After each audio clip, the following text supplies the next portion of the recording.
আমরা আজকে chicken roll burger তৈরি করব।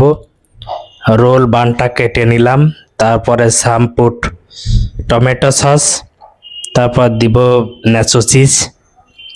ন্যাচো চিজ দেওয়ার পরে সুন্দরভাবে আবার মেয়োনিজ দিয়ে দেব, স্লাইস ক্যারট যেটা বাংলায় বলে গাজর, এবং স্লাইস চিকেন চিকেন চপলেট যেটাকে বলে চিকেন চপলেট, এবং আবার দিয়ে দিলাম টমেটো সস, তারপর ন্যাচো চিজ, এগেন মেয়োনিজ,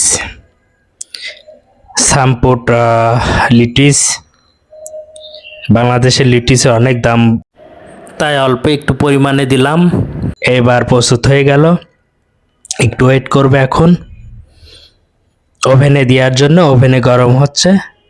সুন্দর একটা পরিবেশন হলো। সবাইকে ধন্যবাদ।